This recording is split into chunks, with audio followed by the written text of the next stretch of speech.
ഇന്നും പോയത് നമ്മുടെ മലയാറ്റൂർ ഭാഗത്തുള്ള ഏതോ ഒരു വഴി കൂടെ തന്നെ കേട്ടോ. അത് എന്താ യൂക്കാലിക്കയറ്റം വഴി അങ്ങനെ ഏതോ വഴിക്ക് നമ്മൾ ഡ്രൈവ് ചെയ്ത് പോയി. പിന്നെ അവിടെ നിന്ന് കുറച്ച് ദൂരം നമ്മൾ നടന്നിട്ട് വന്നേ.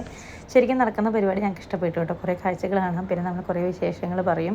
അങ്ങനെ കുറച്ച് പരിചയമുള്ള മുഖങ്ങളൊക്കെ ഉണ്ട്, അവരൊക്കെ അടുത്ത് സൊറയൊക്കെ പറഞ്ഞിങ്ങനെ നടക്കാം. പക്ഷേ ഇന്ന് പോയപ്പോഴേക്കും നല്ല വെയിലുണ്ടായിരുന്നു. ആ വഴിക്ക് കനാലിൻ്റെ സൈഡിൽ കൂടെ ഒക്കെ ആയിരുന്നു കേട്ടോ വെയിലുണ്ടായിരുന്നു. വെയിലാകെ പിടിച്ചാകെ തളർന്നു. മലയാറ്റൂർ വന്നേക്കുന്നത് കണ്ടിട്ടുണ്ടാവില്ല. യൂക്കാലിക്കയറ്റം തരത്തിലൊരു കുഞ്ഞൊരു പെട്ടിക്കടയുണ്ട്.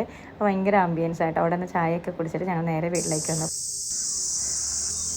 അത് അവിടുത്തെ ഒരു ചീവിടിൻ്റെ സൗണ്ട് ആയിട്ടോ കേട്ടത്. എൻ്റെ സ്കിന് പെട്ടെന്ന് ടാൻ ആവും കേട്ടോ, അത് കറുത്ത് പോകും. അപ്പോൾ ഓൾറെഡി കരിങ്കാളിച്ച് പോയി. അപ്പോൾ അത് കാരണം കൊണ്ട് ഞാൻ വന്നപ്പോൾ തന്നെ മുഖം ഒന്ന് വാഷ് ചെയ്തിട്ട് അവിടെ നിന്ന് അലോവേര ശരീരം രണ്ട് തണ്ടെടുത്തൊന്ന് മുഖത്ത് ഉരച്ച കേട്ടോ. കാരണം ഒരു സമാധാനം, നമ്മൾ എന്തെങ്കിലുമൊക്കെ ട്രൈ ചെയ്തു എന്നുള്ളത്. ഞാൻ കഴിഞ്ഞ ദിവസം പറഞ്ഞില്ലേ പൊളിക്കുന്ന അച്ചിങ്ങയാണ് എനിക്ക് ഇഷ്ടം. അപ്പോൾ അത് കാരണം അപ്പം ഞാൻ കടയിൽ പോയി പറഞ്ഞ് പൊളിക്കുന്ന അച്ചിങ്ങ വാങ്ങിച്ചുകൊണ്ടുവന്നേക്കാം കേട്ടോ ഒന്ന് ഉച്ചത്തേക്കുന്ന.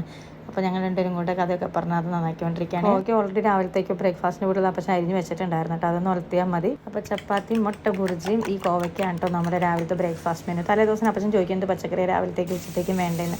അപ്പോൾ രാവിലെ തന്നെ പോയി അപ്പച്ചനെ വാങ്ങിച്ചു നോക്കിയാലോ. പിന്നെ ഞാൻ പറഞ്ഞില്ല, ഞാൻ നടക്കാനോ എന്തെങ്കിലുമൊക്കെ പോയിട്ട് വരുമ്പോഴേക്കും അതൊക്കെ അരിഞ്ഞ് പറക്കി റെഡിയാക്കി വെച്ചിട്ടുണ്ടാവും. ഉച്ചത്തേക്ക് ഞാൻ പറഞ്ഞാൽ അച്ചിങ്ങ തോരനും അതുപോലെ കുറച്ച് ഉണക്കമീൻ പൊരിച്ചതാട്ടോ. അപ്പോൾ ഞാൻ തന്നെ ഒന്ന് കാലടി പോയി കൊച്ചു ഷോപ്പിംഗ് ഒക്കെ നടത്താൻ എഴുതി കേട്ടോ. ഞാനൊക്കെ ജോലിയുണ്ട്. അപ്പോൾ നമ്മുടെ വീടിൻ്റെ തൊട്ട് മുന്നിൽ നിന്ന് ബസ് കിട്ടുന്നു പറഞ്ഞു. അവനെ ബസ്സിൽ തന്നെ പോകാൻ എഴുതി ബസ്സിൽ കയറി കേട്ടോ. തിരിച്ച് എന്നിട്ട് ഓട്ടോ പിടിച്ചാട്ടോ വന്നെ. കാരണം കയ്യിൽ നിറയെ ബാഗായിരുന്നു. അതും പിടിച്ചിട്ട് തിരിച്ച് ബസ്സിൽ കയറ്റുമെന്ന് എനിക്ക് സംശയമായിരുന്നു. പോയപ്പോഴേ എനിക്ക് വഴക്ക് കിട്ടിയായിരുന്നു, ബാക്കിലെ ഡോറിൽ കൂടെ കയറാതെ ഫ്രണ്ടിൽ തന്നെ വെയിറ്റ് ചെയ്തെന്ന് കയറിയതും പറഞ്ഞിട്ട്. ഓട്ടോയിൽ കയറി പോകാൻ നല്ല സുഖമായിരുന്നു കേട്ടോ, കാറ്റൊക്കെ ഉണ്ട്. എന്നാലും വീട്ടിലെത്തിപ്പിക്കുന്നതേ കണ്ട അവസ്ഥയായി. അവന്മാർക്ക് 2 മുട്ടായി വാങ്ങിച്ചിട്ടുണ്ടായിരുന്നു, ജെംസ്. അത് കണ്ടിട്ട് എന്തോ തോമാച്ചൻ അത്ര ഇഷ്ടപ്പെട്ടില്ല. പിന്നെ നമ്മുടെ നൊസ്റ്റാൾജിയ സാധനം ലഡ്ഡും കപ്പലിൻ്റെ മിഠായി വാങ്ങിച്ചിട്ടുണ്ടായിരുന്നു. അത് ഞാൻ വാങ്ങിച്ചാലും 1-2 ഉടുപ്പൊക്കെ ഇട്ട് അതിനെ കാണിച്ചു കൊടുത്തു. വീട്ടിലേക്ക് കയറി ചെന്നപ്പോൾ ഉണ്ടല്ലോ ഉണക്കമീൻ വാങ്ങിച്ചു വെക്കാൻ പറഞ്ഞപ്പോൾ കിളിമീൻ വാങ്ങിച്ച് വറുത്ത് വെച്ചേക്കുന്നു. ഉണക്കമീനൊക്കെ വറക്കാൻ കയറി സെറ്റാക്കി വെച്ചിട്ടുണ്ട്. പിന്നെ ഞാൻ അച്ചിങ്ങ നന്നാക്കി വെച്ച് അപ്പച്ചൻ വേവിച്ച് വെച്ചിട്ടുണ്ടായിരുന്നു.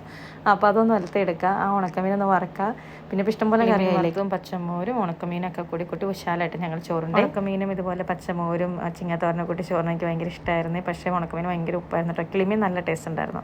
അത് കഴിഞ്ഞ് ഞങ്ങളുടെ മാണിക്കങ്ങനത്തുള്ള ആൻറ്റിയുടെ അടുത്ത് ഈവനിങ് ആയിപ്പോയിട്ട് വൈകുന്നേരം ചായന് സൈനോട്ടൊക്കെ ചെയ്ത് കഴിഞ്ഞപ്പോൾ ഞങ്ങൾ പോയി അവിടെ പോയി കുറച്ച് നേരം വർത്താനം പറഞ്ഞു. അവിടെ ചക്കയൊക്കെ വെട്ടി. ഇപ്പോൾ എല്ലാ വെള്ളം ചക്കയും മാങ്ങയും അങ്ങനെ കുറേ ഫ്രൂട്ട്സിൻ്റെ ഒക്കെ സമയമാണല്ലോ. പിന്നെ തിരിച്ച് വരുന്ന വഴിക്ക് മാണിക്കാലത്ത് ഒരു അമ്പലത്തിൽ ഉത്സവം ഉണ്ടായിരുന്നേ. അവിടെ കയറി കുറേ അവിടെ സ്റ്റേജ് ഷോസ് ഒക്കെ ഉണ്ടായിരുന്നു, അതൊക്കെ കണ്ടു. അവിടെ നല്ല അടിപൊളി പാനിപ്പൂരിയും കുലുക്കി സർബത്തൊക്കെ കഴിച്ചിട്ടോ. പിന്നെ നമ്മുടെ ആപ്പിൾ ബലൂണൊക്കെ വാങ്ങിച്ച് ഉത്സവത്തിൻ്റെ വൈബ് സൂപ്പറായിരുന്നേ. ഇന്നലെ വൈകുന്നേരം എന്നിട്ട് ഞങ്ങൾ കപ്പയും പൂട്ടിയും തട്ടുകടയിൽ നിന്ന് വാങ്ങിച്ചിട്ടോ. പിന്നെ ഷവായ് ചിക്കനും എല്ലാം അടിപൊളിയായിരുന്നു കേട്ടോ. ഇതൊക്കെ ഇപ്പോഴൊക്കെ ടേസ്റ്റ് ചെയ്യാം.